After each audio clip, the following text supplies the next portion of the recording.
Okay, let's start. So I will say a few words first.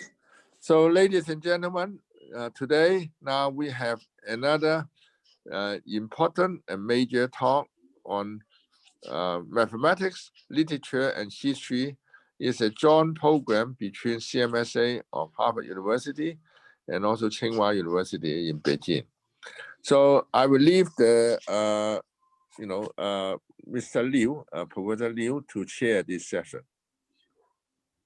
Liu, okay. Well, it's my great pleasure to host the lecture for Peter Shor. And Peter Shor doesn't really require an introduction. Well, here I will give a brief introduction. Peter Shor is a professor at MIT in mathematics and computer science. And he is one of the most influential people working on quantum computation. And he is actually a founder of the subject. He designed a quantum algorithm factorizing large numbers, well known as the Shor's algorithm, which is exponentially faster than the best known algorithm running on classical computing. And he constructed the first quantum error correcting codes, showing the possibility of fault-tolerant quantum computation. Peter was awarded many international prizes, including Nevelina Prize, Goddard Prize, Dirac Prize, Mercurius Quantum Prize, and several others. Well, today it's really great that we have Peter here to give us a talk on quantum error correction and fault tolerance. Well, Peter, something. Okay, thank you very much for the introduction. And I should say that I'm not going to say very much about history in this talk, although I'll say a little bit. But coming up, there is this May 6th conference, which is the 40th anniversary of the MIT Endicott House Conference, where I guess Feynman gave his keynote address on quantum computation, and it was a conference on physics and computation. And there's going to be a 40th anniversary conference, and I'm giving a keynote address there, which is all about history. So if you want to know about the history of the subject, you can listen to that. Okay, so I'm going to be talking about quantum error correction and fault tolerance. Okay, something is, there we go. So when I first discovered the quantum factoring algorithm, there was one reaction, and I guess Rolf Landauer, who was a physicist at IBM, is probably the strongest proponent of this reaction. And the reaction was, this is never going to work because errors are going to inevitably disrupt the computation. So why did he think this, and how bad is the situation? Well, if you want to do 10 to the 9th steps on a quantum computer, and you don't do any kind of error correction, you need to do each step with inaccuracy less than 10 to the minus 9th.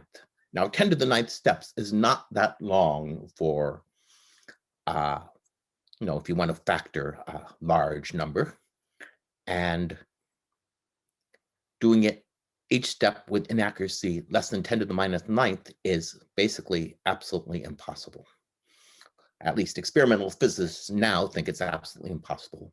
So you can ask, is there some way of doing quantum error correction? Well, if you look back in history, the same objection was raised to scaling up classical computers in the 1950s. And people said that vacuum tubes will never be accurate enough to do long computations. Vacuum tubes are always breaking and failing and giving the wrong answer.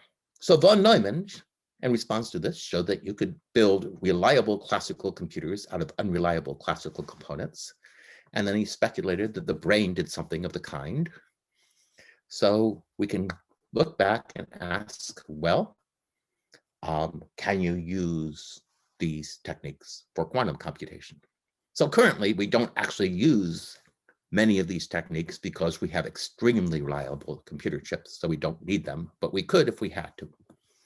So at first glance, it looked like the answer to whether you could use classical fault-tolerant techniques for quantum computers was no. Why not? Well, there's this thing called the no cloning theorem, which says you cannot duplicate an unknown quantum state. There's this thing called the Heisenberg uncertainty principle, which Well, one aspect of it says that you cannot completely measure an unknown quantum state. So if you have a quantum state, I mean, so that's a definite state with lots of accuracy. If you have a 1 qubit quantum state, you can only get 1 bit out of it, even though it takes 3 real numbers to specify it. So let's look at the classical fault-tolerant techniques. So the ones that are really useful and not just minor patches are checkpointing, error-correcting codes, and massive redundancy. So checkpointing is you start your quantum computer and start your classical computer, and every so often you write down the state of the classical computer. And then if the computation goes off the rails after the checkpoint, you just go back to the most recent checkpoint. Now, can you do that? No, because taking the state of the quantum computer and running it down is cloning. So that's impossible. Now, error correcting codes. So error correcting codes, you have, say, k bits, and then you add some number of parity check bits, which are, Boolean combinations, in fact, exclusive R's of the previous bits, and the whole thing is your error correcting code. And now if a few bits of your error correcting code are wrong, you can correct them by looking at the parity check bits. And so that was a beautiful classical idea. Can you do it in quantum computing? Well, at first sight, it looks like it's cloning because you're taking this bit and making parity check bits out of it. But no, it's not cloning. These actually work. And I'll explain why in my talk. The third thing is massive redundancy. You make many, many copies of every bit in your computer, and you continually compare them against each other. And this is a thing that really works classically. And it sort of works, but really not very well at all on a quantum computer. So error correcting codes are what we have to use. So can people see this little cursor? Oh, well, I will assume you can. Anyway, so if the quantum computer, so the best current result is if the quantum computers are around accurate, quantum gates are accurate to around 1 part in 10 squared, 1 in 100, you can make fault tolerant quantum circuits, but the overhead, although it's polynomial, is absolutely phenomenal. You would never actually want to do this. If your gates are accurate to 1 part and 10 to the 4th, you actually get much better overhead. It's still pretty big, but it's probably workable. I mean, you might, instead of having 1,000 bits, quantum bits, need 100,000 physical quantum bits to implement 1,000 logical bits. But this gets very difficult. I mean, it's very difficult to get 1 part in 10 to the 4th gates experimentally. Right now, they can do this if you just have 2 qubits and you're doing a gate between them. But suppose you have 100 qubits and you're doing a gate between them. I mean, we're going to have 100 qubit chips in the very near future, but they're not going to be anywhere near 1 part in 10 to the 4th accuracy. And 100 qubits isn't anywhere near enough to do these fault tolerant techniques anyway.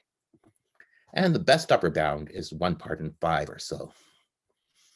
And I should say 1 open question maybe is the right threshold. It's a very fuzzy open question because the actual threshold depends very much on the architecture of your machine. So most of this talk will be explaining the techniques that go into the best mechanism we know of for providing fault tolerance, which is the surface codes. And this order was to remind me to put these techniques in the right order I had in my talk, and I didn't do that. So first we're going to do the basics of quantum error correcting codes, then we're doing quantum error correct, then we're doing surface codes, and yeah, this is the right order: quantum fault tolerance and then magic states. And after that, if we have any time left, I have 2 slides on some completely different ideas that might be useful for doing quantum error correction and computers. Okay, so first let's go over the basics of quantum mechanics. So the superposition principle, as physicists state it, is suppose a quantum computer system can be in one of two mutually distinguishable states, A and B. Then it can be in both these states at once. So namely, it can be in the superposition states alpha A plus beta B, where alpha beta are both complex numbers and the sum of their squares of their magnitudes is 1. Okay, and this is, Schrodinger took the superposition principle and took it to, I guess, ad absurdum by saying, well, suppose A is a live cat and B is a dead cat. How can a system be in a safe position of alpha times live cat plus beta times dead cat? And, you can argue, if you're a philosopher, you can argue about whether such a superposition can exist or not, or does it really meaningful to say a cat isn't a superposition of live and dead, but cats are much bigger than your qubits in a quantum computer. And so we will assume this holds for quantum computers, and as far as anybody knows, this is true of everything in the universe. So if you look at this system, remember we said these two systems, two states were mutually distinguishable, so you use whatever experiment you have for distinguishing these two states, then the chance of seeing it in state A is absolute value of alpha squared, and the chance of seeing it in state B is absolute value of beta squared. So this is the physics explanation of the superposition principle. The math explanation of the superposition principle is a state of a system is a unit vector in a complex vector space. Or actually, you can also say it's a vector in a projective vector space. It's the same, a complex projective vector space. It's the same thing. And a measurement, well, a complete von Neumann measurement is a projection onto one of the set of D orthogonal basis vectors. And so two states are distinguishable if they're orthogonal vectors, where orthogonal means you have A and you have B. They're distinguishable if complex conjugate of A times dot product B is 0. Okay. So we're going to call a two-dimensional quantum state space a qubit. And the example is if you have a polarized photon, then there are only two distinguishable states. And we have to choose a basis for that. And we can choose the basis vertical polarization and horizontal polarization. Of course, we could rotate our polarizing filter 45 degrees and choose right diagonal and left diagonal. And any state of a polarization of a photon can be expressed in this basis. For example, right diagonal is 1/√2 horizontal plus vertical, and left diagonal is 1/√2 horizontal minus vertical. And of course, the signs are just conventions. Circular polarization is 1/√2 horizontal plus I vertical, etc. So, good. Now, if you have two qubits, their joint state space is the tensor product of their individual state spaces. And what this means is two qubits can be in any superposition of the four states: vertical, vertical, vertical, horizontal, horizontal, vertical, horizontal, horizontal. And this includes completely non-intuitive states, such as an EPR pair of photons, where neither qubit alone has a definite state. So for an EPR pair, it's the superposition of vertical, horizontal minus horizontal, vertical. And if you write this in any basis, the two qubits will always be in opposite states, in orthogonal states. So these are called entangled states. And they're one of the places where quantum computation gets its power. So if you have n qubits, their joint state space is described by a 2 to the n dimensional vector. And from now on, we're not going to be using horizontal and vertical, but 0 and 1, which if you're a computer scientist, it's much more comfortable to use 0 and 1. So the basis states of the vectors are n-bit binary strings.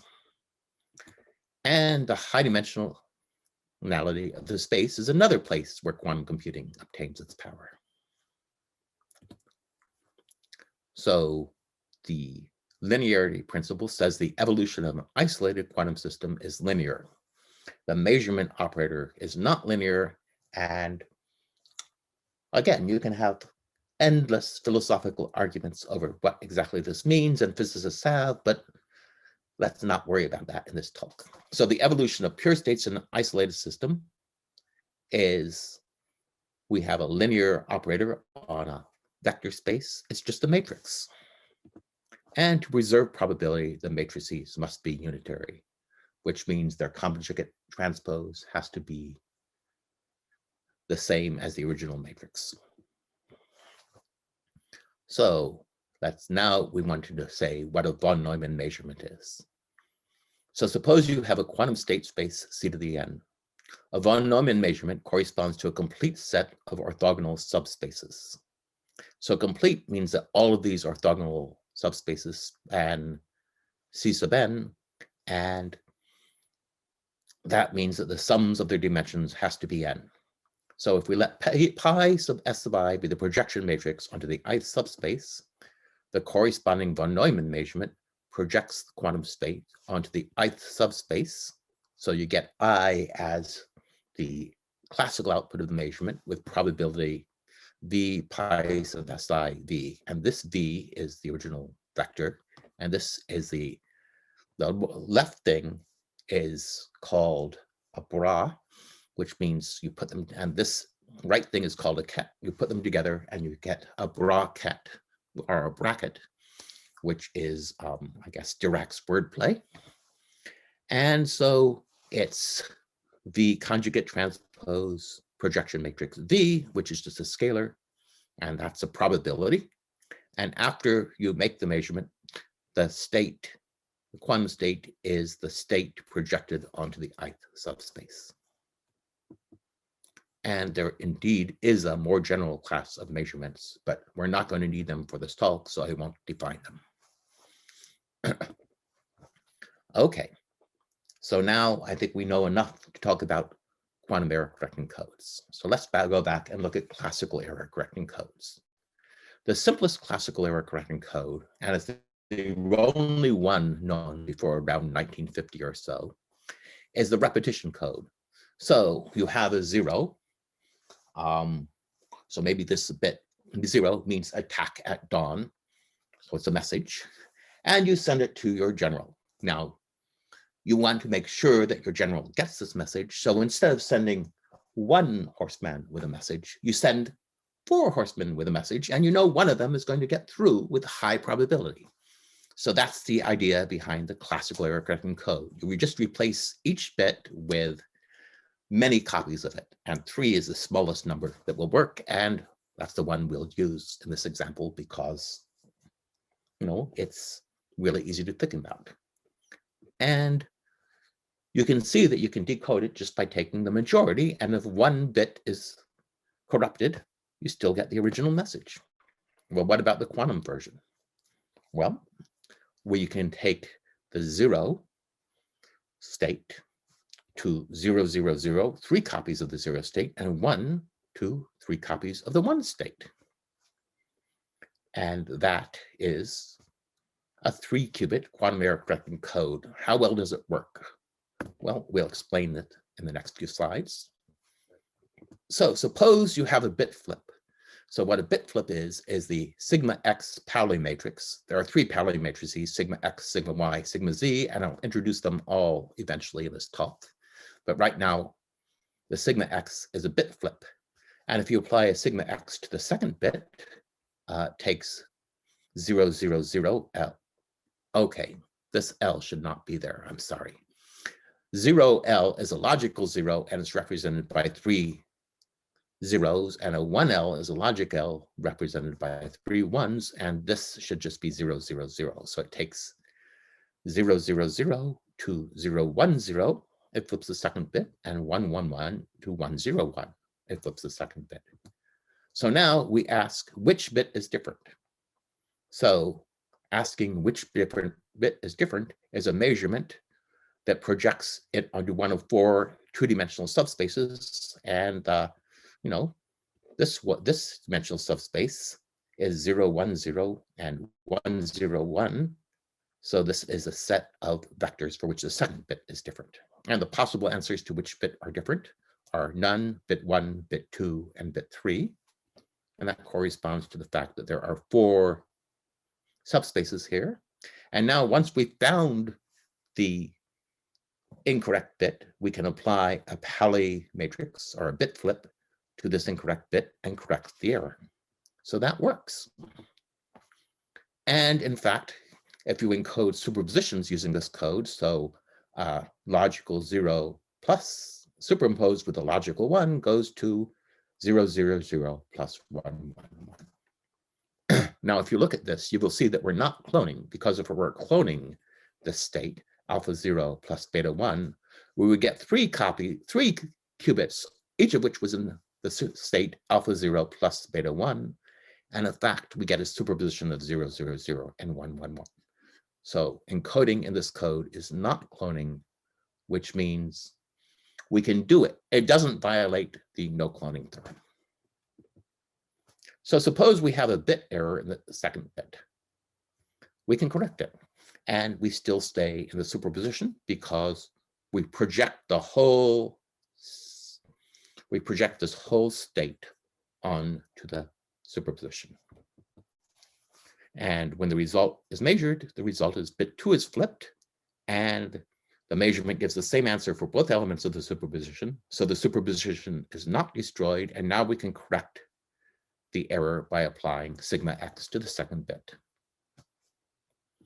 So what happens if you have a phase flip error? In quantum computing, you need to keep phases correct. So you need the relative phase between 2 states to be right. So if you have a phase flip error, it can destroy your quantum computation just as much as a bit flip error could. So what about a phase flip error? Well, here's what a phase flip error does. If you apply a phase flip error to, well, any of these bits, it takes a 0 to a 0 and a 1 to a -1. So it takes an encoded 0, a logical 0 to a logical 0, and a logical 1 to minus a logical 1. So a phase flip on any qubit gives a phase flip on the encoded qubit. So our code, if you have some rate of phase flips on individual qubits, say p and p small, phase flips are 3 times as likely in this code. So we're correcting one type of error, but we're, making another type of error much worse. So at first, it looks like we haven't done anything. Now, what I noticed was, oh, wait, no, that's the next slide I'm talking about. So a similar thing happens for a general phase error.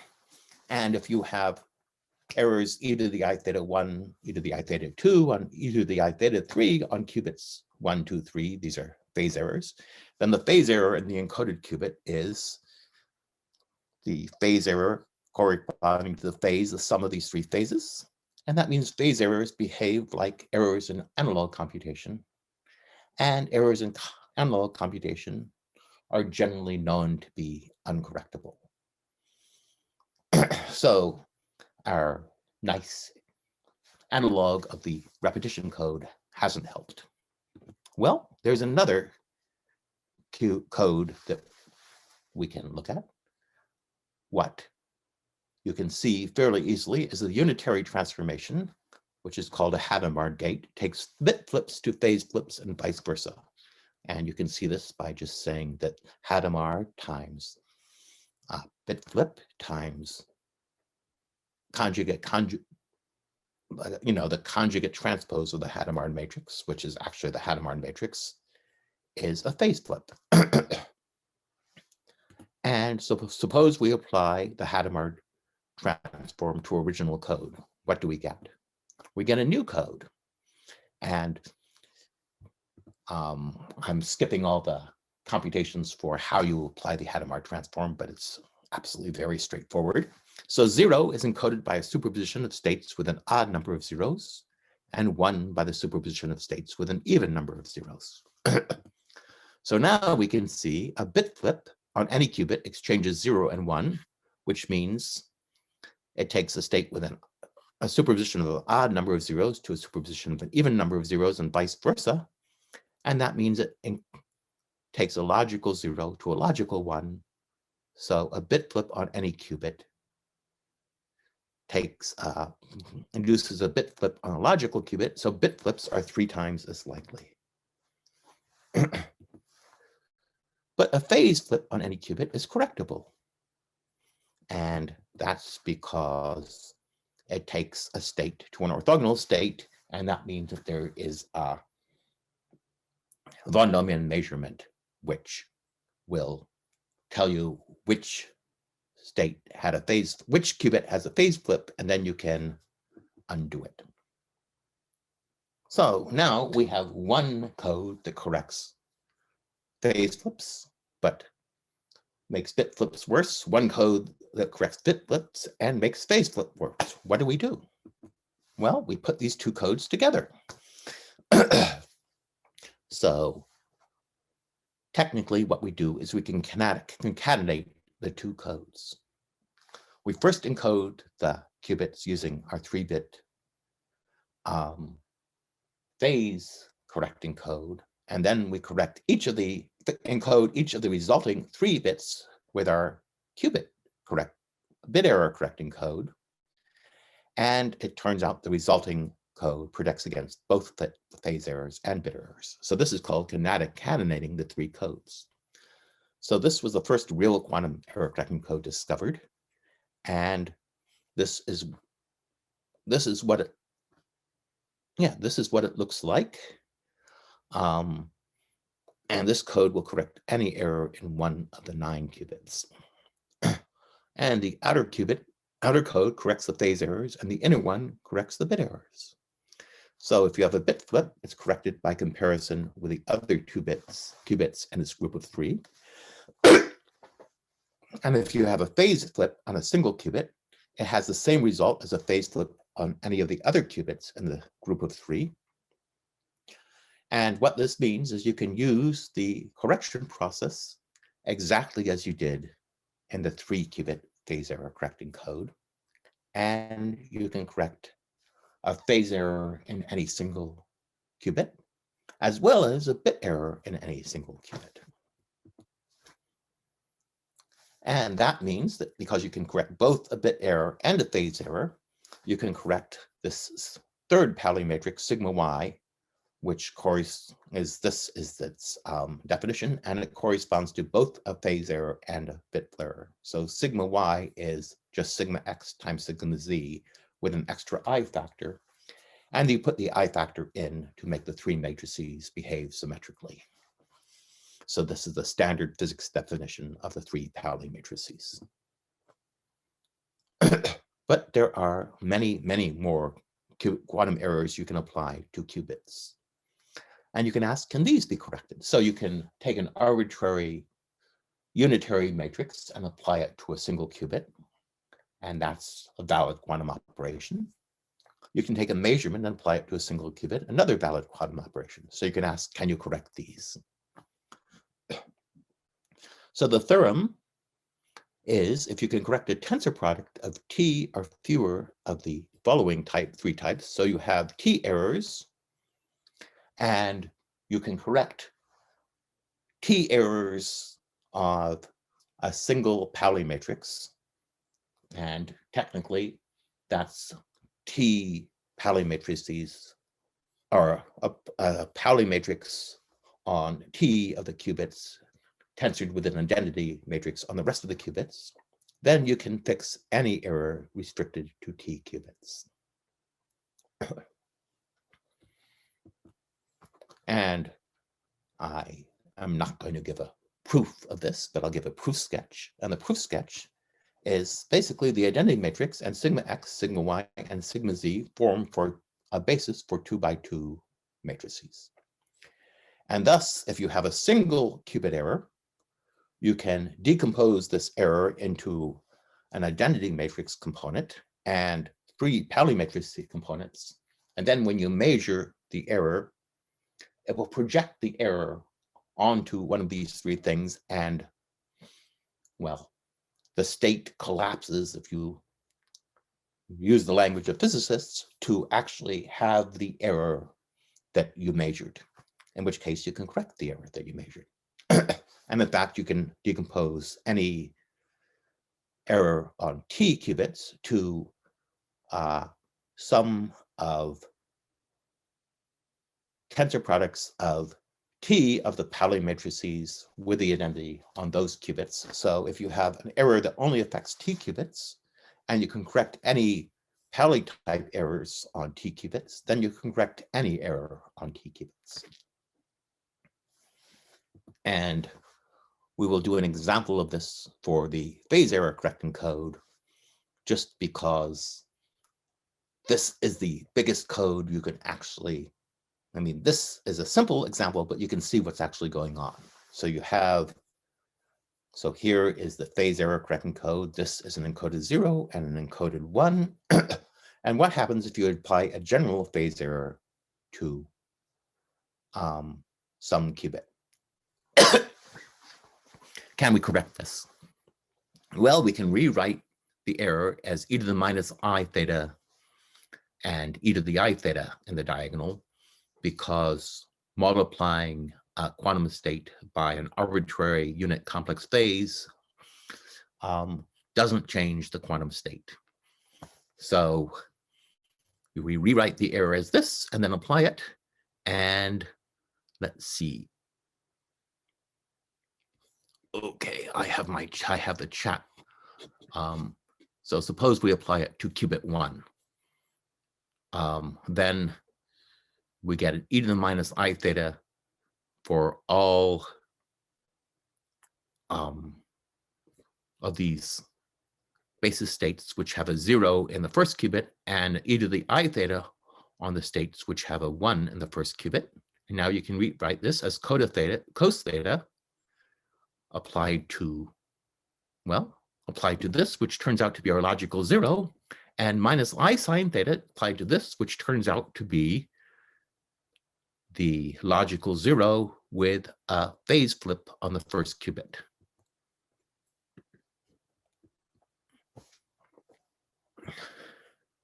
And this, when we measure which bit has a phase flip, we get bit 1 with probability sine squared and no error with probability cosine squared. And so the state has now collapsed. Our measurement is now correct, and we can fix the error. And that's exactly the same thing that happens with general errors with the theorem I gave 2 slides ago. Let's see if we can find that. If you can correct a tensor product of T or few errors, then you can correct any error restricted to T qubits. That follows the exact same proof as our example. Okay, so now we know our quantum error correcting code can handle arbitrary errors on up to T qubits. What happens if we have a small error on every single qubit? Okay, so I am not going to go into details about this, but essentially what we do is we expand the errors in a Taylor series. And so we take all of these arbitrary errors, we rewrite them as, so let's assume these errors are independent. We have independent errors on every qubit. We write each of these independent error as a sum of, you know, the identity and the 3 Pauli matrices, and then just expand the whole thing out. And the fact that these errors are small means that most of the mass is in terms that have errors on T or fewer qubits. So it will correct all of these terms. And then there's a small chance that the original error actually had more than T qubits. affected more than t qubits, and we can't correct those errors, but that's a very small probability. And the same thing is on a same thing holds on a classical error correcting code. I mean, suppose you have a code that corrects up to 10% errors and you have a 0.05 error rate, 5%. There's a small probability that that more than 10% of your bits will have an error, and then your code will fail. But if you chose, enough qubits and 10 and 10% and 5% different enough, then the chance that the code fails to correct the error is is exponentially small. And the same is true here. If you choose your code right, the chance that it fails to correct the errors will be exponentially small. Okay, so now we can go back and answer the question, how did we get around the Heisenberg uncertainty principle, which says if you measure the error, you disturb the state of the system? Well, what we did was we constructed codes where we can measure the error, assuming it falls into some set of likely errors, without measuring the encoded quantum state. And then we can correct the error without disturbing the original quantum state. So what this does is this requires us to find codes where the likely errors are orthogonal to the encoded state. Okay. So that was how to correct errors with the analog of repetition codes. But if you look back at classical coding theory, in 1948, Shannon proved that channels have capacities, and that proof meant that there must exist much better codes than the repetition code. And not long after that, people discovered these, and the first code they discovered was the Hamming code. So the 743 Hamming codes means that it encodes 4 bits into 7 bits, and it has a distance of 3, which means it can correct 1 error. Okay. So the code words of the Hamming code are the binary row space of this matrix, which means you just add up all the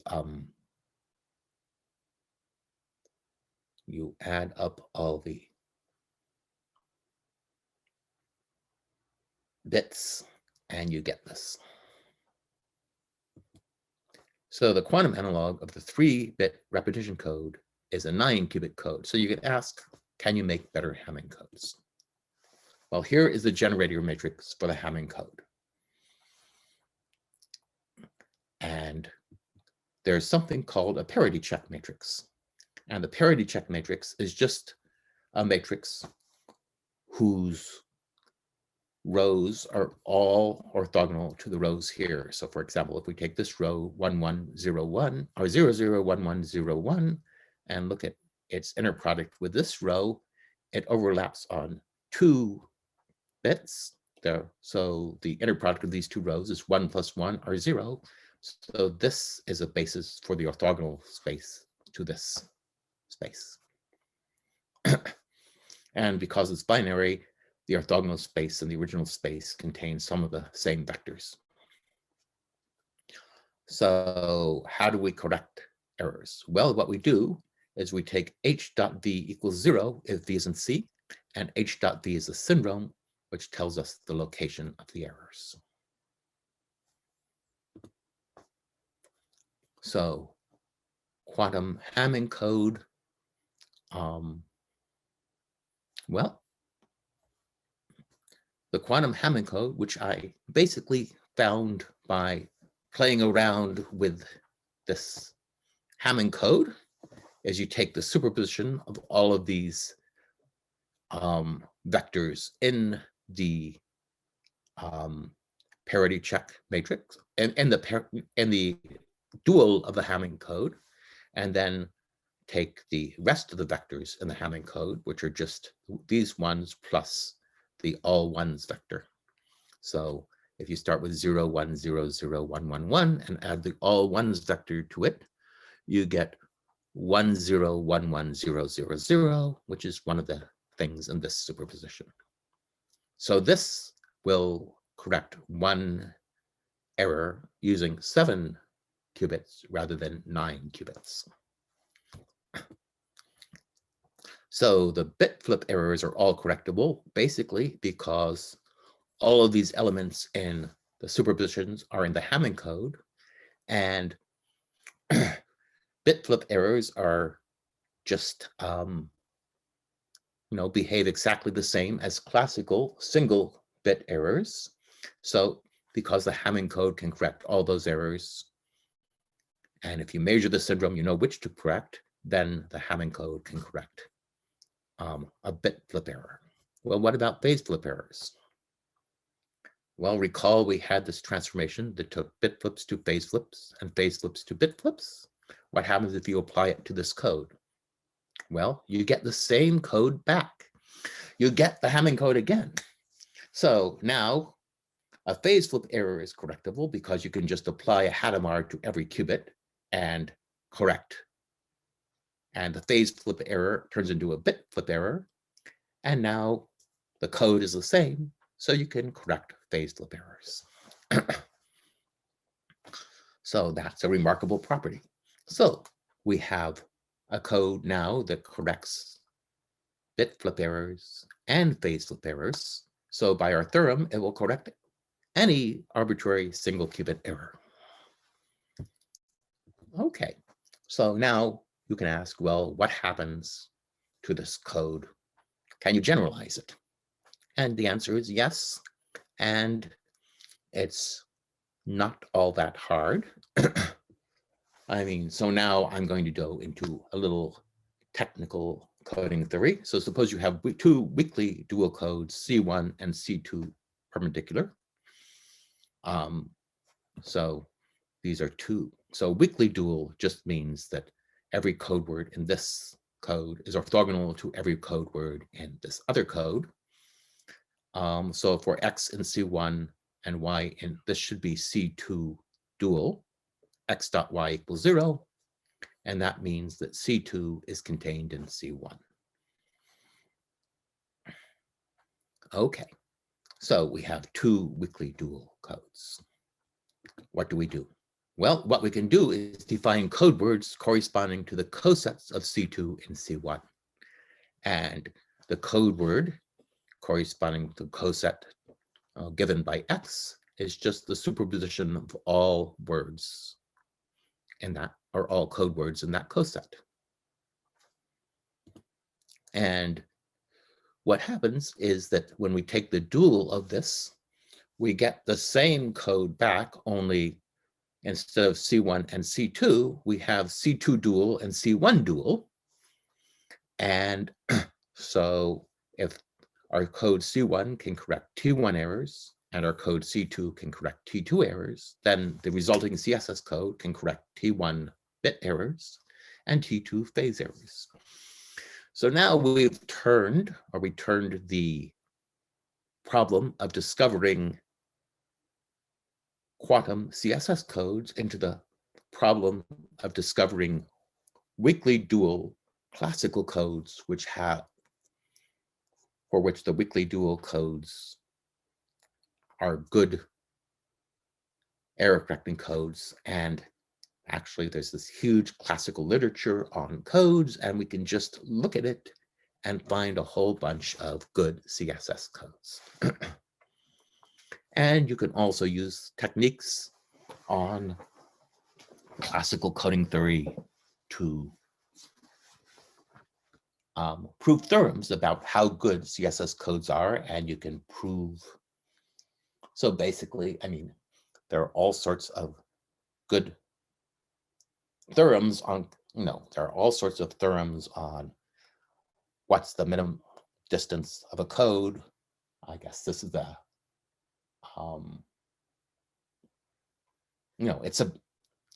it's the Hamming bound, and you can prove these bounds work for these codes. So, are there better codes? Okay, well, so 2 groups at IBM, after the paper on CSS codes came out, they basically put finding codes on a computer search and discovered 5-qubit codes, and they looked different.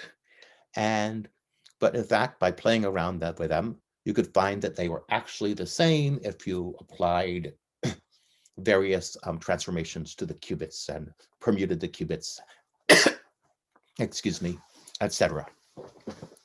So they're both equivalent to this code, which I've written down so you can see some of its symmetries. So we wanted to figure out, this obviously has a lot of interesting structure in it. So we wanted to figure out the structure. So I decided the first thing to do was to find the symmetry group of this code. And I asked Neil Sloan how you would find symmetry groups of a code. So he told me you should use this computer program Magma, and he gave an example of a Magma program which found a symmetry group of a problem that he was looking at then. So I wrote up the program for finding the symmetry group of this code, and it spit out 190 million and something. And, this example program that Neil Sloan had given me looking for his problem, the symmetry group had the exact same number. So we looked at this more closely, and they were the exact same group. And in fact, there was a very interesting relationship between the problem of quantum codes and the problem of packing Grassmannian spaces, which is what Neil Sloan had been looking at. And this interesting relation gave us the clue for finding all of these finding this general structure for these codes. So what was that? Well, it turns out that this 5-qubit code is the 5-qubit code is really a subspace, and it's a subspace generated by the encoded 0 and the encoded 1. And a code really is a subspace because once you have the subspace, you can choose an arbitrary orthogonal basis to encode 0 and 1, or however many bits you want to encode. And of course, some of these arbitrary bases are much nicer than others, but just from a purely code standpoint, they're all give the same code.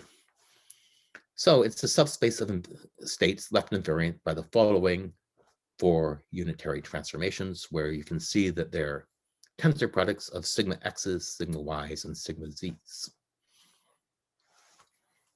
So this is the general state. You take some tensor product of these 3 Pauli matrices, x, y, and z, and you want all pairs of them to be orthogonal, to be commuting. And these commute because, I don't think I told you it, but sigma I and sigma j anti-commute if I is not equal to j. So if you look at this and this, they differ. I mean, there's a sigma z and a sigma x here, and a sigma x and a sigma z error. So this position anti-commutes and this position anti-commutes. And you take the product, that means -1 times -1 equals 1. These 2 things commute. And the same is true for any pair here. So that's how you get a general stabilizer code. You find a stabilizer set, which is these things, and that they all commute, and then you find the simultaneous eigenspace of those. Okay, so we can ask, well, back to the Hamming code, is that a stabilizer code? And the answer is yes. And in fact, I screwed up here. There should only be 3 of these simultaneous code words and not 4, because it turns out the fourth is a product of these three. Some product of two of, I believe the fourth is a product of 2 of these 3. So the code consists of code words that are simultaneous eigenvalues of these 6 operators.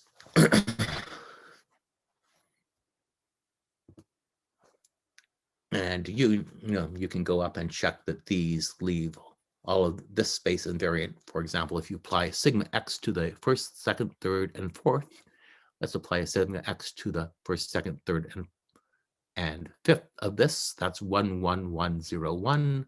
So 1, 1, 1, 0, 1 is a state here. So it's easy to check that this code is gives the subspace that's left invariant by this stabilizer set. So the logical, and for this code, there's a logical sigma x0, and it's just the product of all sigma x's, and the logical sigma z operator is a product of all sigma z operators. And they commute with all elements of the stabilizer, but they don't commute with each other, which means that one of them applies a sigma x to the, one of them applies a sigma x. Well, they apply 2 operators to the original 2 qubits, and they're non-commuting operators. And it turns out that if you write choose the proper basis for this code word, for this code space, for this space of code words, you can make a sigma 0 and a sigma 1 and have the logical sigma x operator and the logical sigma z operator operate on these in the proper way. So just having things, if you look at things that commute with all elements of this stabilizer set, then you get the logical sigma x operators and the logical sigma z operators on the original, on the code words, or the logical qubits. Okay, so now I want to go into the toric code. So, I mean, my goal in this talk is to explain all the things that go, or at least a lot of the things that go into the current best way we know of doing fault tolerance on quantum computers, and that is using toric codes, or rather we're using surface codes. And the surface code is actually a variation of the toric code, and the toric code is actually the first topological quantum code to be discovered. It was discovered in Alex Kitaev in 1997, and he he discovered more of this type of code later, but this, well, okay. So surface code is not a toric code. It's a very simple variation of this toric code, and I explain the difference, but the toric code is the easiest thing to work on. And so the toric code is a CSS code. You have a torus here, which means we want to, let's identify the edges on the left and the right here, and on the top and the bottom. So the toric code is generated by a set of commuting stabilizers. And what are these commuting stabilizers? Well, one set of stabilizers is a sigma z on all of the edges of these faces of this tiling, which is called which physicists call this a plaquette. And the other set of stabilizers is the sigma x on the edges originating out of the vertex. And I'm going to draw sigma z operators in blue and sigma x operators in red so you can tell them apart. because my z's look exactly like my x's when I handwrite them. So you can't necessarily tell them apart that way, especially because these are so small. And so the z's and so all of these operators commute. I mean, why do they commute? Well, if they're all sigma z's, they naturally all commute because two sigma z's commute with each other. If a plaquette operator and a vertex operator are on disjoint set of edges, then they automatically commute. And the only other, here, just a second. Yeah, so I guess we moved my table last night, and right now, so so my lights are on timer. The basement lights are on a timer, and we've moved these tables, so I'm behind a pillar from the timer, so now the lights seem to go off if I wait for too long. So I'm going to be doing this every so often in the talk to keep the lights on. Sorry about that. Anyway, what was I saying? So the only case where the vertex operator and a plaquette operator are overlap is in this case where the vertex operator, two of the plaquette operator fits into a nice corner of the vertex operator, and now there are two edges that overlap, and sigma x sigma y equal sigma x sigma z equals minus sigma z sigma x. So these commute as well because they overlap in two edges. So these all commute, which means it generates a CSS code. And you can ask how many qubits does it encode? And one way of getting that is figuring out the number of operators, which is n squared minus 2, or 2n squared minus 2, because there's only n squared minus 1 independent plaquette operators, because if you put 1 on every square, then you've covered every edge twice, so their product is 1. So there's 1 degeneracy in the square ones and also 1 degeneracy in the vertex ones. And so that means that, and there are 2n squared edges, so that means there are 2 qubits that are encoded. Okay, so what are the logical Z operators and what are the logical X operators? Well, the logical X operators are just a chain of edges going around the torus. So you can see that if you have a chain like this, there are 2 blue squares.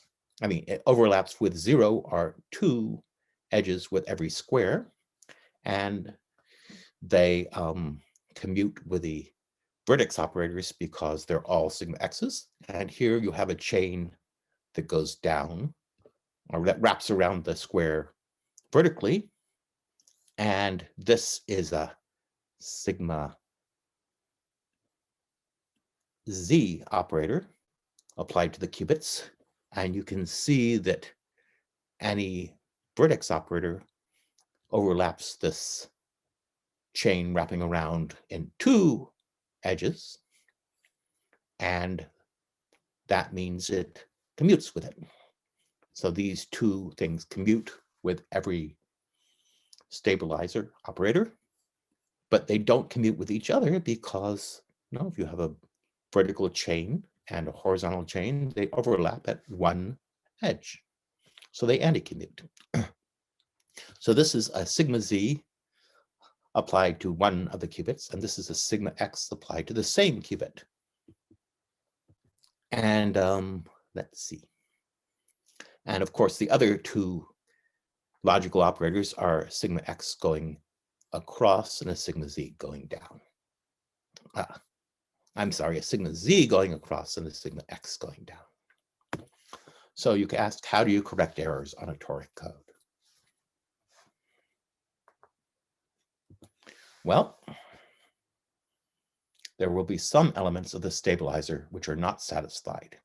So to correct errors on a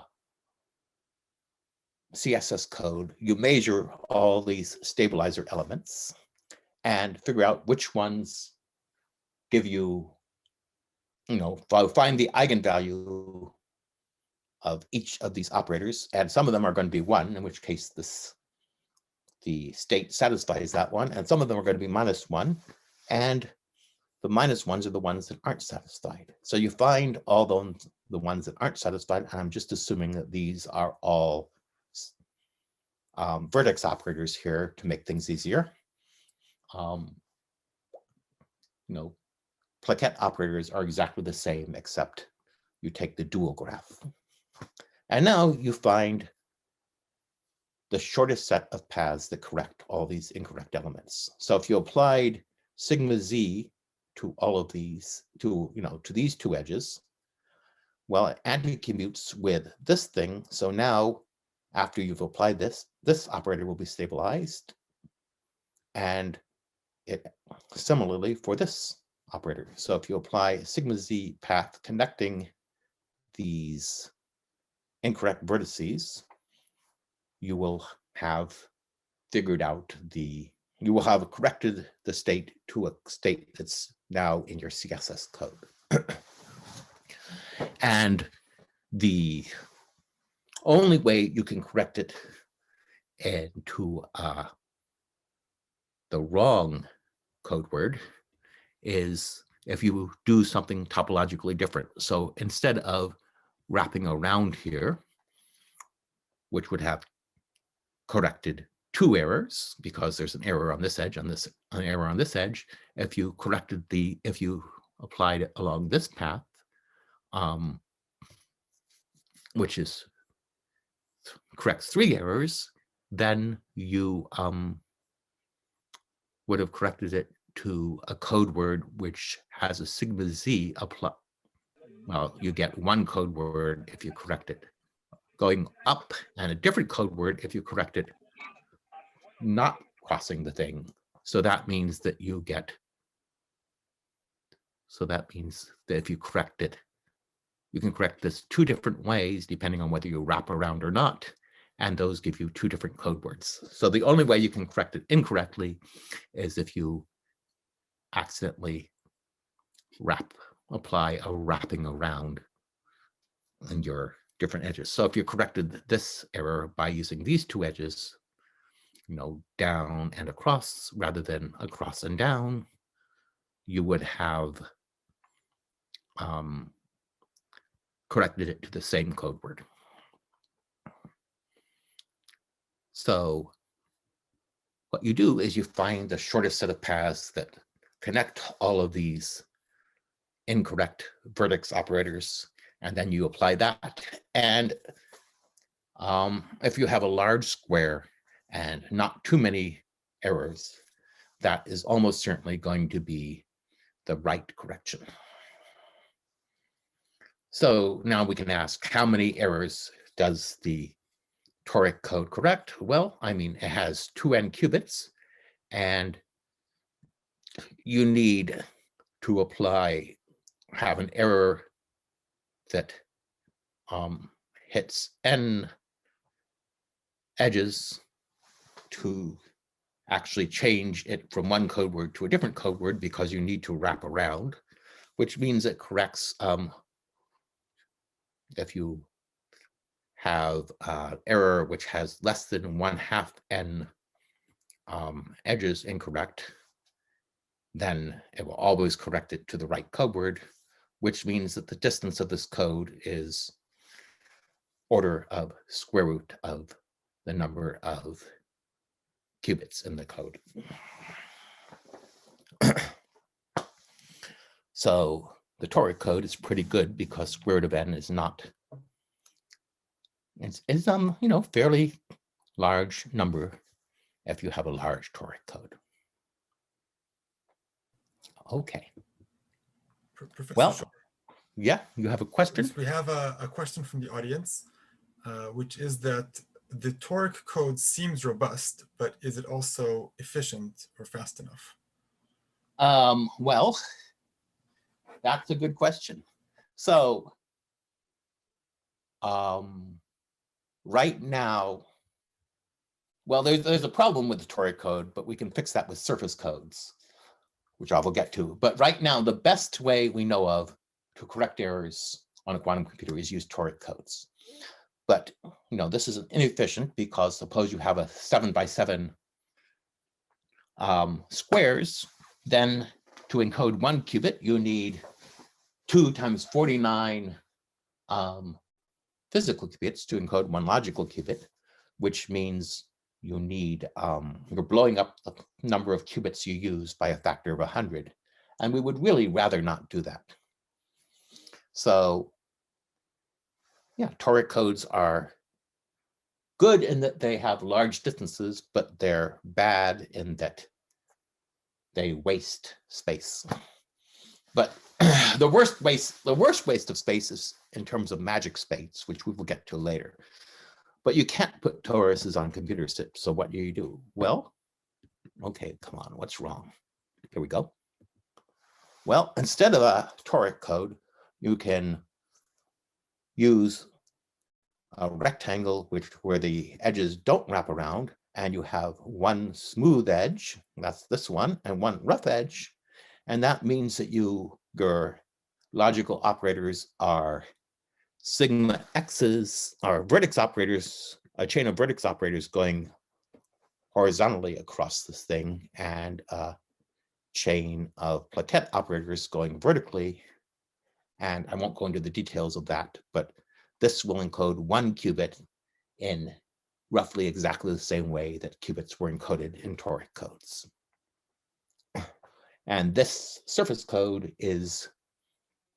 are small variations of the surface code are the current code that people use when they're, so right now we're in quantum computers are too small to actually have quantum error correcting codes work on them, because the biggest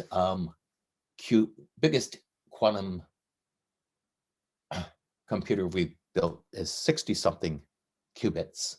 And if you're using a surface code, you basically get to encode 1 or 2 qubits that way.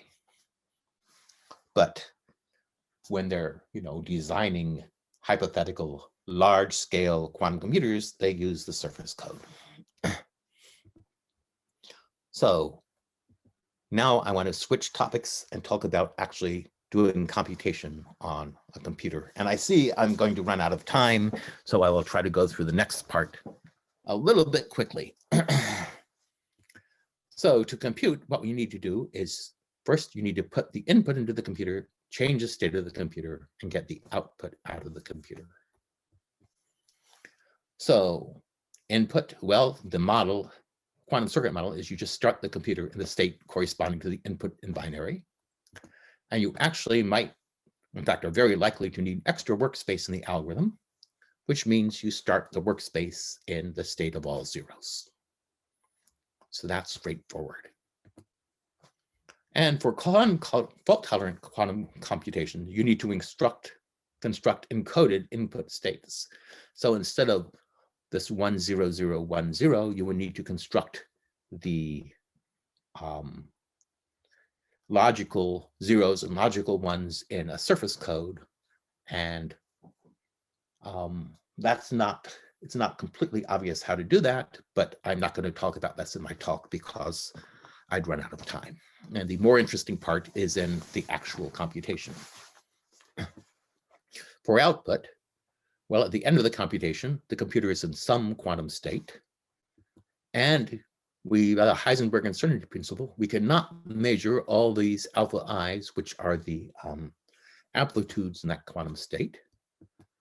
But what we're going to do is we're going to assume that we measure in the canonical basis. So what that means is we'll observe output I with probability absolute value of alpha sub I squared. This is the quantum mechanical way that measurement works. And so when you observe the computer, you just get a sample from a probability distribution. And what we want to do is we want to make sure that the computer computes a quantum state, which will give us the answer to the question we're asking with high probability when we measure it. And for fault-tolerant quantum computation, you need to measure the encoded output space. But this really is immaterial, because if you measure the encoded output state, you can easily deduce the actual output state from that. So the linearity principle says the evolution of an isolated quantum system is linear, and that the quantum gates are matrices. So in our quantum circuit model, what we're going to do is we're going to apply transformations to qubits 2 at a time. So classically, you can get any function by decomposing it to ands and nots. So you just need AND gates and NOT gates. So the same is true for quantum gates. So this is a quantum gate called a C0. And okay, I am getting ahead of myself here. Computation is a sequence of quantum gates applied to 1 or 2 qubits at a time. And why do we choose 2? Well, 3 doesn't give you any more power, and it's more complicated to do experimentally. And arbitrarily many qubit gates are hopeless experimentally. Now, it's quite possible that you can realize some many qubits gates experimentally, but the ones you can realize can be broken up into a sequence of a reasonable number of 2 qubit gates, so they don't seem to add any extra computational power. So our quantum computing circuit model, we assume you do 2 qubits gate, apply gates to 1 or 2 qubits at a time. Now, a quantum gate is a linear transformation on a 1-dimensional space or a 2-dimensional space. So it's a 2x2 or 4x4 matrix. And as in classical computing, you only need a finite set of quantum gates to perform an arbitrary computation. And well, these gates will not let you simulate computations with an arbitrary set of gates exactly. And that's easy to see because there's a countable number of sets of gates. If you have a finite set of gates you can apply, and there is an uncountable number of unitary matrices. But in fact, this set of gates will let you simulate computations with an arbitrary set of gates arbitrarily closely. So that's good enough. And in fact, you can show that this doesn't take that much extra overhead to simulate arbitrary gates with a finite set. And one set of universal gates is this set. So for fault-tolerant quantum computing, what you do is you build fault-tolerant versions of all the gates in a universal set that act on logical qubits. So what we need is we need fault-tolerant quantum circuits to implicate gates on the encoded qubits. And the problem is that we cannot decode the encoded qubits, implement the gates, and then re-encode them, because once you've decoded the qubits, you're exposing them to error, and a single error, which is not all that unlikely on an unencoded quantum state, will throw your entire computation off. So you need to keep your quantum bits or your logical qubits encoded while you do the quantum circuits on them. And the other thing is that we need the fault-tolerant quantum error correction circuits that correct more errors on the average than they make, because when you're trying to correct errors, you're obviously going to make a few errors in your correction error thing if you have faulty gates. And so you want them to correct errors faster than they make more errors. So what do you do classically? Well, classically, what you do is you take your repetition code. So this is von Neumann's algorithm for fault-tolerant quantum computation. And if you're doing an AND, you just do an AND gate on these things in pairs. And you'll get a few errors because you had errors in your original input. So this 0 goes down and gives you a 0 in the AND. And you might make an error in this gate, in which case you will get another 0. And now after this, you go through a process where you clean it up. So you basically take, the bits in 3s and do majority, and that will catch most of the errors, although it might miss a few and it might introduce more. But on average, it will correct a lot more errors than you originally had. So if you make a computation fault tolerant this way, it will probably give you the right answer with high probability. So quantum mechanically, you have quantum error correcting code. And here is an example of a traversal fault tolerant gate. So this is a control knot, and you can do a control knot to each qubit of your encoded state and get a control knot on the qubits. And the nice thing about transversal computation is that they're automatically fault tolerant, because if you have an error in the ith qubit of some code, if you do transversal computations, it will never spread beyond the ith qubit in any of your encoded states, which means that you will never have more than a 1 qubit error in an encoded state, and you can assume that we can fix 1 qubit errors. So here is how a CNOT works in the Hamming code. Let's let X bar be all X's. So the Hamming code was, you took the Cooper superposition of everything in the coset, which is this. And now if we do a transversal CNOT gate, what you're doing is a CNOT gate. You're applying a CNOT to every bit, to the ith bit of this quantum code and the ith bit of this quantum code. And that means that if this is X plus D and this is Y bar plus W, we get here, when you apply a control knot, X bar plus Y bar plus D plus W. And now X bar plus Y bar is the thing we're trying to do, because that's the CNOT of X bar and Y bar is X bar and X bar plus Y bar. And we have a V plus W here, summed over all W in our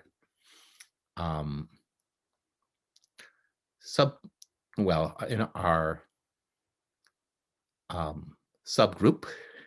And because it's a subgroup, if you take V plus W and sum over all W, it's the same thing as just taking W and summing over all W. So this does transversal this applies a CNOT to the logical qubit here and the logical qubit here. And for many CSS codes, they can all be implemented transversally, and these codes generate discrete subgroup with a unitary transformation called the Clifford group. But doing everything in the Clifford group on a quantum computer isn't enough for doing quantum computation. You need to do some quantum gate that isn't in the Clifford group. And let's skip. So this is a good quantum gate that's not in the Clifford group. And what you want to do is you want to create the state, which is called a magic state, cosine pi over 8, 0 plus sine pi over 8, logical 1. And then it turns out if you have a qubit you want to apply this gate on, you can apply a joint measurement that is in the Clifford group, so you can apply it transversally to both the qubit you want to apply the gate on and this magic state.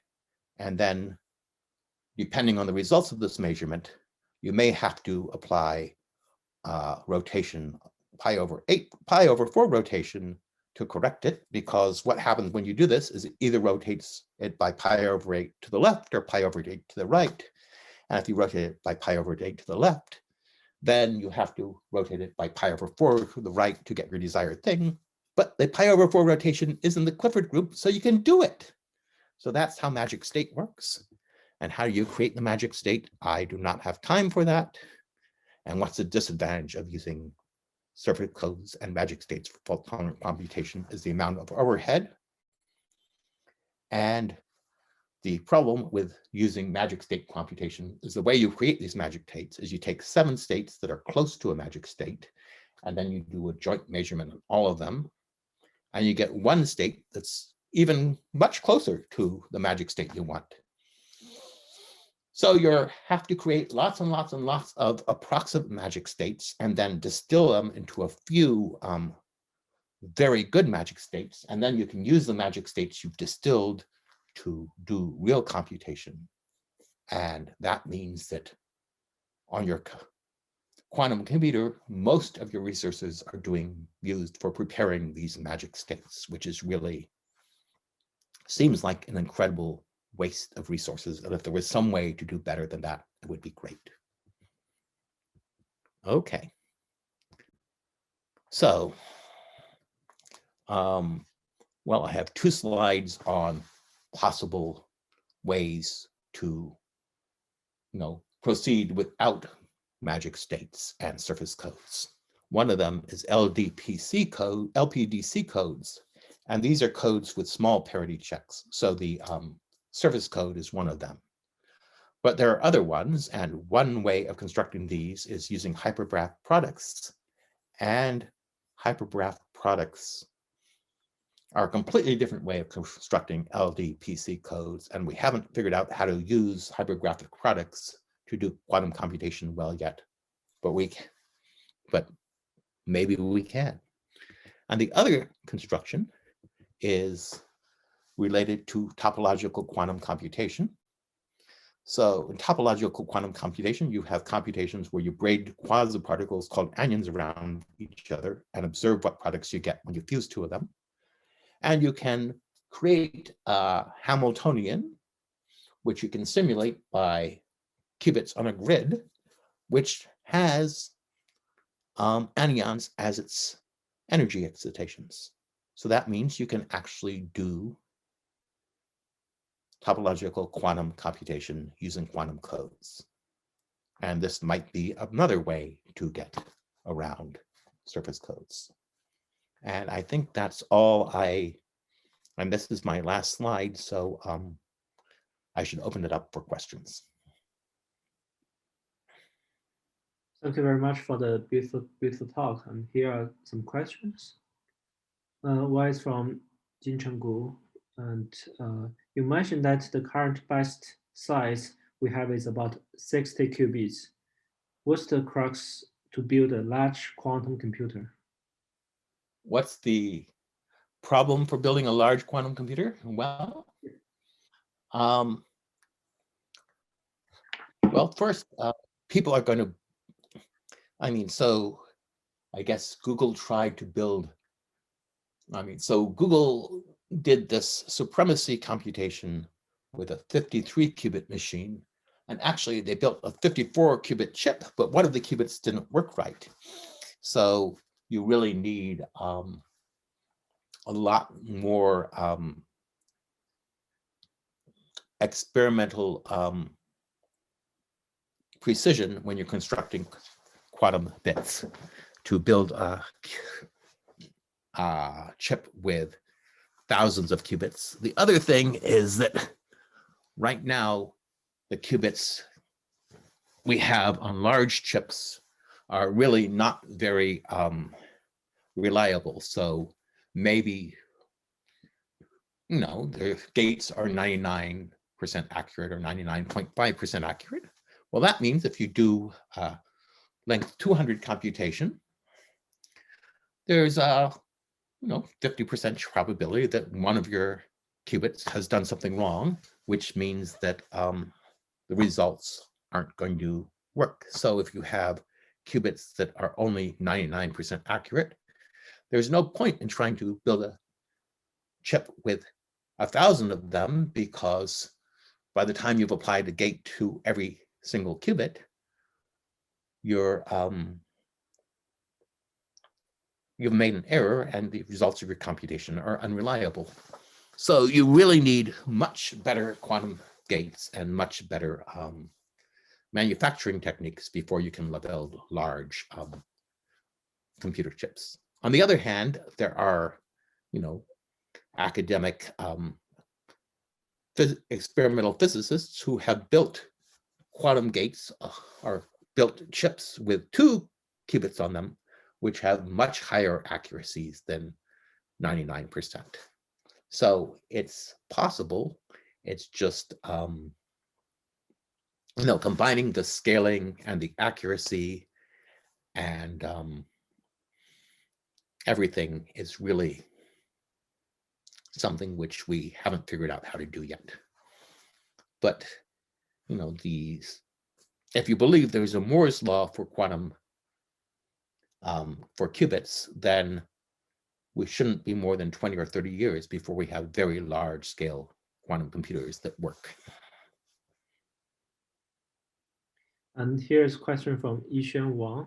Why do we work with the stabilizers being tensor product of non-trivial operators supported on single site instead of more general form?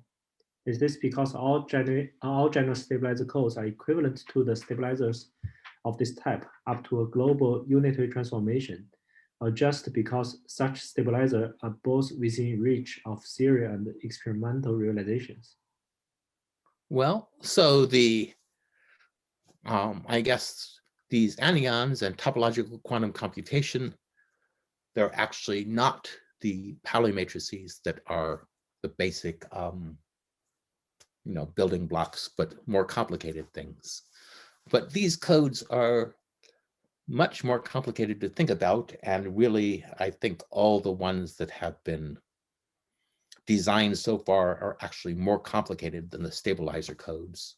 So stabilizer codes are both easy to think about and are probably better than the non-stabilizer, than the more complicated ones we know about. So that's why we're using them. And a question from Jintai Ding.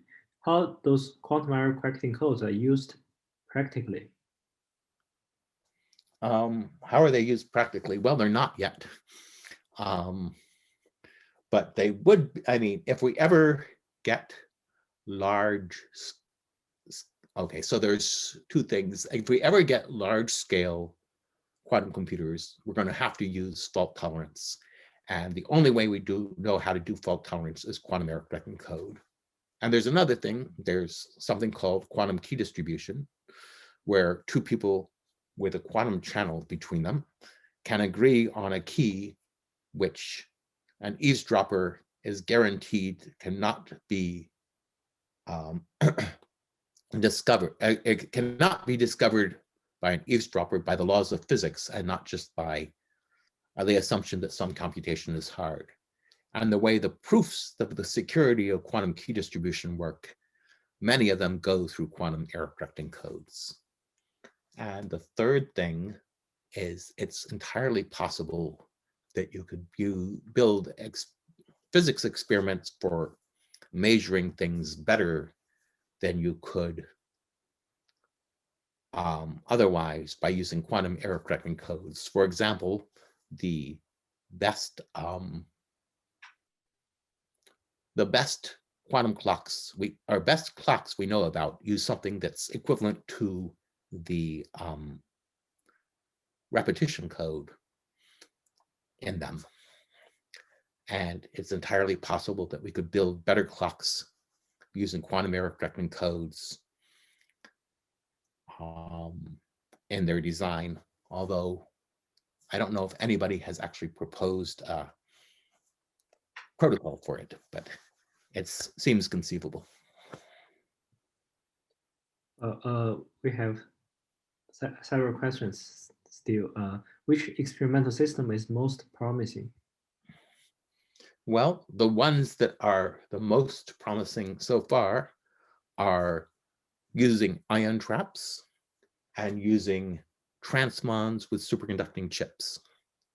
And these are, these are two quantum systems which both have fairly large numbers of qubits and reasonably good accuracy. I mean, the disadvantage of ion traps is that they're much slower than transmons. So if you wanted to do a long computation on them, so breaking codes, it might take days instead of hours. And the advantage of ion traps is it looks like they're going to be much more accurate gates than we can do on superconducting qubits in the near future. So they have an advantage that way.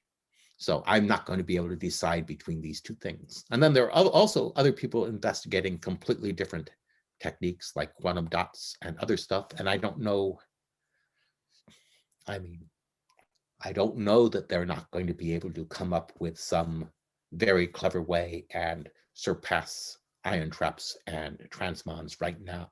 But right now, they're far behind these two technologies. Do we know the minimal cost of quantum error correcting codes? No. So it looks very much like if you want to do computation with accuracy, with gates that are accurate in one part in n. No, it looks very much like if you want to do n steps of computation, you need at least log n overhead. But the best techniques we have for proving that right now are log squared n overhead.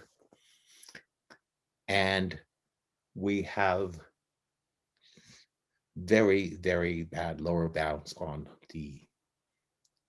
how much overhead you really need for fault-tolerant quantum computations. So we don't have any idea about lower bounds. With all these quantum error correcting codes adding up to the complexity, is it still realistic for quantum computers to exceed the classical ones? Well, I mean, if you get a computer with a billion quantum bits, which has 1 part in 10 to the 4th accuracy for each quantum gate, then you can definitely use these quantum error correcting codes to do computations you could never do on a classical computer.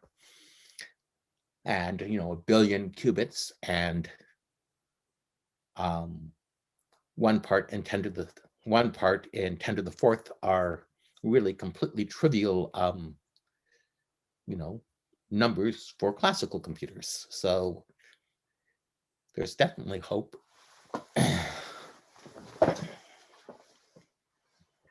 And what do you think is the relationship between quantum B algebra and quantum crystallography? Can a connection be constructed between quantum error correcting codes and other algebra or logical algebra? Well, quantum error correcting codes using anyons and quantum topological field theory are very much connected with modular functors, which are an algebraic construction. So there is some kind of close connection between quantum error correction and algebra. And the other thing is that algebraic geometry codes are, very good classical codes, and we can use classical codes generated by algebraic geometry to get quantum codes with a CSS code construction or a stabilizer code construction. So these are also connection between algebra and quantum error correction. Non-abelian topological anyons more fault tolerant than abelian ones?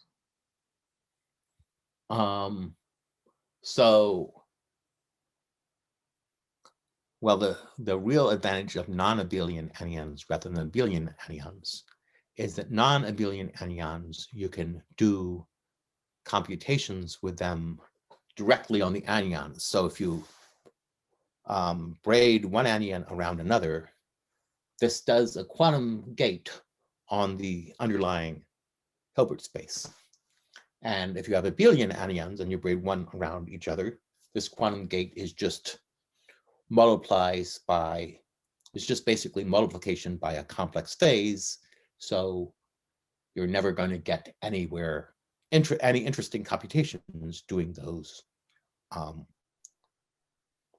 quantum gates. But if you have, say, the Ising set of anions and you braid one around the other, it does a non-trivial thing to your underlying quantum state.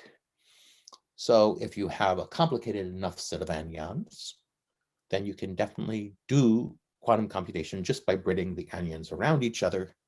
And that means you don't have to come up with clever constructions for quantum gates. And what is a large-scale quantum computer that can factor RSA 1024?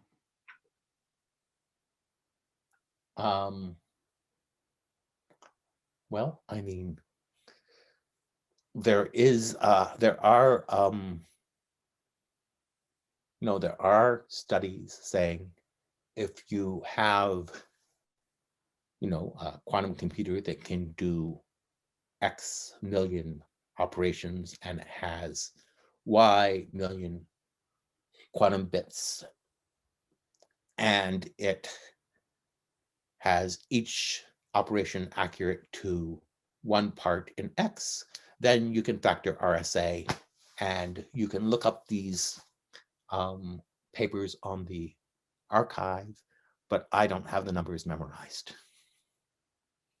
The theory of fault-tolerant quantum computation is based on an idealization of the physical world that looks unrealistic to a condensed matter theorist like Subir Sachdev, and gapped qubit system coupled to random heat bias with uncorrelated random errors.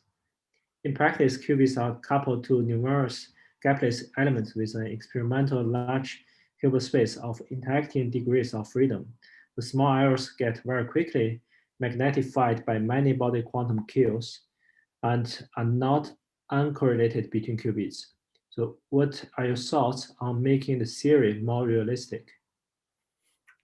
Well, I mean, so if you look at classical error correction on classical computers, we assume that everything is independent or nearly independent. And, in the real world, if you have a cell phone tower and a cell phone receiver, and the cell phone tower goes, sends a signal to the cell phone receiver, nothing is independent. But the fact that there is correlations doesn't matter, because these correlations are not designed adversarially in order to defeat your classical codes. Now, there's lots of correlations in, a real condensed matter system, but they're all fairly small. And the adversary, no adversary has designed them maliciously so as to defeat your quantum error correcting codes. So my hope is that it doesn't matter that they're correlated, and they're not correlated in any way that is going to affect the error correction. But I mean, we can't prove this without actually either having an extremely complicated model of errors, which it's very difficult to actually prove anything about, or by designing a system and seeing that it works. So I think that, this fact that errors are really correlated is not going to matter at all in terms of actually building them. How good is bosonic code compared with stabilizer code?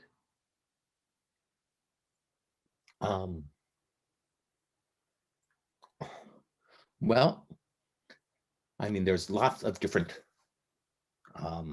metrics for good. The LDPC codes are good because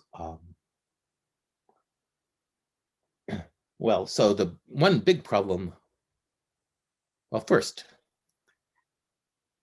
I mean, stabilizer codes are much broader than surface codes, which is what we're thinking of using. And it's quite possible we will find much better stabilizer codes for correcting errors than the surface codes we know about now. We know barely anything about exotic codes, so it's not clear at all that there are going to be useful exotic codes to use for fault tolerance, but there are certainly stabilizer codes that are not surface codes and that might be very useful for fault tolerance. And what will be earlier, in your opinion, quantum computer doing fast Shor algorithm for factorization, say 250 digits numbers, or a new discovery in number theory of fast classical factorization algorithm? Well, I mean, it's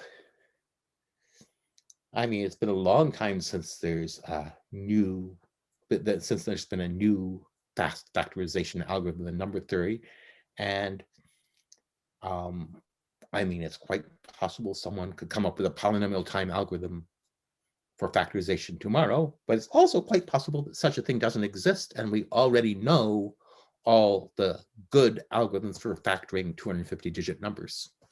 So, which is more likely? I don't know. And do we need millions of qubits to realize quantum error corrections?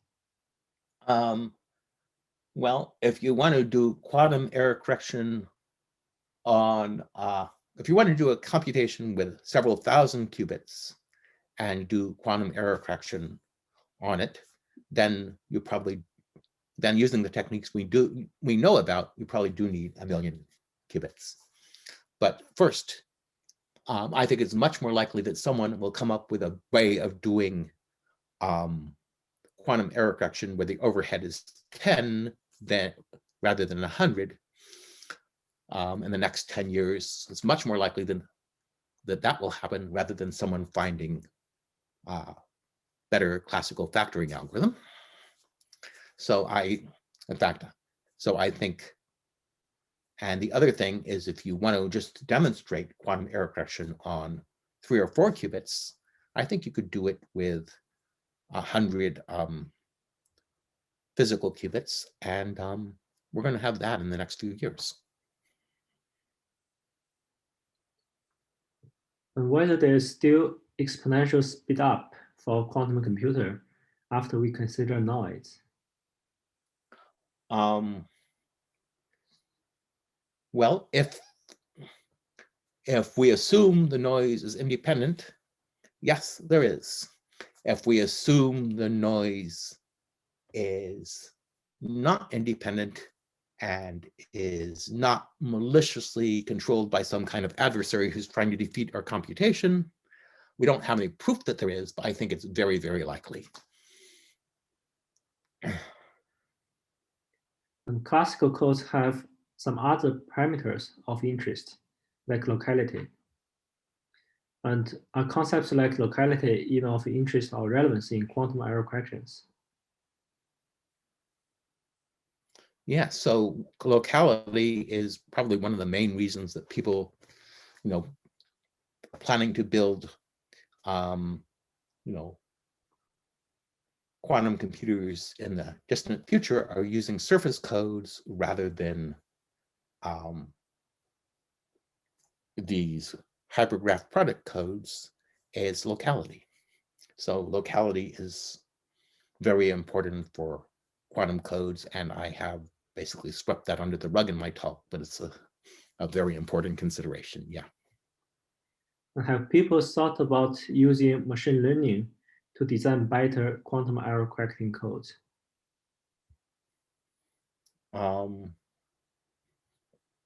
Has machine learning designed any better classical error correcting codes? quantum error correcting codes. But No, I'm asking, has machine learning designed any better classical error correcting codes? And the answer, I'm pretty sure, is no. So I don't see why we should expect it to design better quantum error correcting codes. I mean, machine learning actually could easily tweak parameters on classical error correcting codes, but actually designing a new class of them, I think, is hopelessly out of its abilities.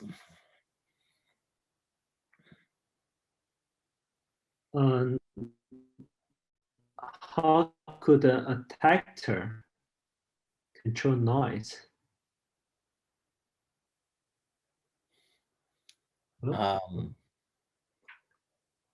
I mean,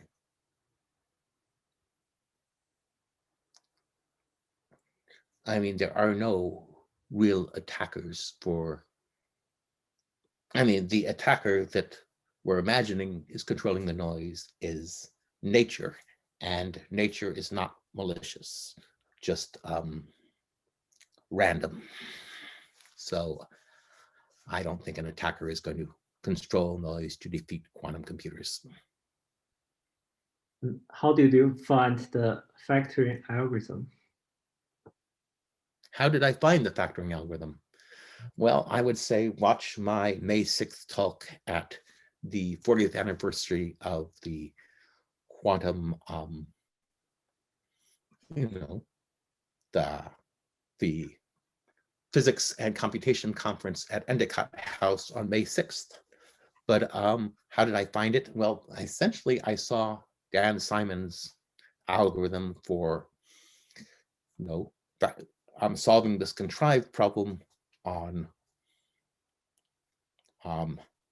binary strings and a function on binary strings, and I generalized it to an algorithm that solved discrete logs and factoring. And the basic similarities between these algorithms are really Fourier transforms used to find periodicity. I think we have gone through all the questions, and thank you for your answers, and thank you again for your wonderful talk.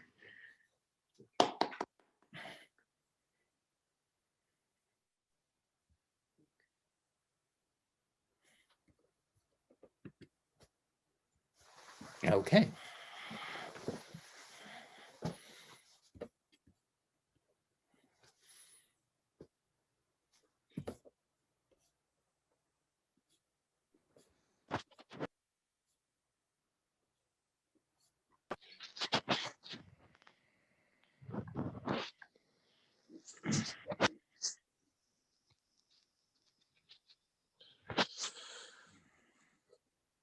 Yeah, thanks very much, Peter. It's a very nice talk. Yeah.